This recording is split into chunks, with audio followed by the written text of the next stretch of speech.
Di postingan saya sebelumnya, saya sudah menuliskan 3 poin atau 3 alasan kenapa Wahabi lebih berbahaya daripada Syiah. Saya disclaimer sekali lagi biar nggak gagal paham, ini bukan tentang siapa yang lebih sesat, tapi siapa yang lebih berbahaya bagi masyarakat, siapa yang lebih merusak. Itu poinnya teman-teman ya. Jadi bukan bicara mana yang lebih sesat Wahabi atau lebih sesat Syiah gitu ya. Tapi ini dampak sosial yang dirasakan oleh umat muslim itu sendiri, terkhusus di Indonesia. Poin pertama, kelompok Syiah itu memiliki rujukan tersendiri, baik kitab, referensi, ataupun ulama. Jadi kitab-kitabnya Syiah itu berbeda dengan kitab-kitabnya Ahlussunnah. Baik itu kitab tauhid, akidah, kitab fikihnya, kitab usul fikihnya, kitab tafsir, kitab hadis, itu berbeda dengan kitab-kitabnya Ahlussunnah wal Jamaah. Begitupun dengan ulama-ulama rujukan mereka.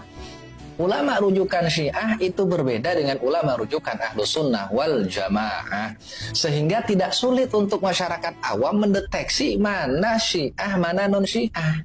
Sementara kelompok Wahabi ini, mereka sama dengan kita.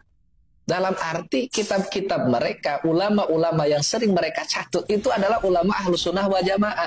Cuma sayang mereka sering mendistorsi makna, sering merubah konteks ya untuk memuluskan agenda mereka. Yang seolah-olah bahwa apa yang dikatakan ulama ini melegitimasi apa yang mereka pahami.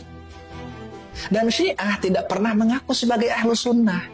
Ya, mereka dengan pede mengaku sebagai Syiah.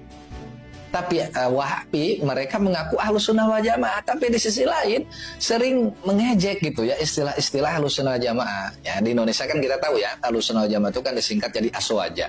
Tapi orang-orang Wahabi ini terkadang entah mereka nggak tahu atau gimana gitu, saya juga bingung. Padahal ustadz-ustadz mereka itu sudah sangat bangga dan banyak sekali yang sudah menggunakan istilah Aswaja. Tapi masih banyak kelompok Wahabi yang mengejek gitu ya. Aswaja itu katanya asli warisan Jawa, asli warisan kejawen dan lain sebagainya gitu. Lucu gitu ya teman-teman. Mereka di satu sisi mengaku Sunni, mengaku Ahlussunnah wal Jamaah, tapi di sisi lain mereka mengolok-olok istilah itu. Nah ini teman-teman ya. Jadi sangat sulit untuk masyarakat awam untuk mendeteksi mana Wahabi, mana non-Wahabi. Karena mereka sering mencatut ulama yang sama dengan ulama-ulama Ahlussunnah wal Jamaah. Mereka juga sering misalnya menamai pesantren-pesantren mereka dengan nama-nama ulama Ahlussunnah. Ya, pesantren Ahmad bin Hanbal, pesantren Imam Syafi'i, dan lain sebagainya. Nama pesantrennya pesantren Imam Syafi'i, tapi nggak kunut. Ini kan merusak namanya. Padahal kita tahu Imam Syafi'i ini adalah ulama yang mensyariatkan atau mensunahkan kunut di dalam salat subuh. Ya. Jadi inilah kenapa Wahabi lebih berbahaya dari Syiah. Itu poin pertama. Kemudian poin kedua, Syiah ini teman-teman tidak menyebarkan ajarannya secara masif. Sementara Wahabi mereka sangat TSM, terstruktur, sistematis, dan masif menyebarkan ajaran mereka. Salah satu buktinya adalah ustadz atau ulama Syiah di Indonesia ini siapa sih yang kita kenal gitu. Sementara ustadz ulama Wahabi, wah itu bejibun teman-teman ya. Banyak sekali yang aktif di media sosial. Baik yang kelas atas atau yang kelas bawah itu udah banyak ya. Konten kreator, coba konten kreator Syiah sebutkan 5 saja. Sulit Pak kita melacaknya gitu. Artinya mereka nggak secara masif menyebarkan ajaran mereka. Mereka hanya menyebarkan ajaran Syiah itu ya di komunitas-komunitas mereka itu sendiri. Sementara Wahabi, konten kreator banyak Pak. Yang cuma modal bacot gitu kan, kayak Harry Prasojo, itu bejibun Pak. Nah ini membuktikan bahwa Wahabi lebih masif dalam menyebarkan pemahaman dan ideologi mereka ke masyarakat dibandingkan Syiah. Kemudian poin yang ketiga, Syiah itu lebih eksklusif ya, sementara Wahabi inklusif.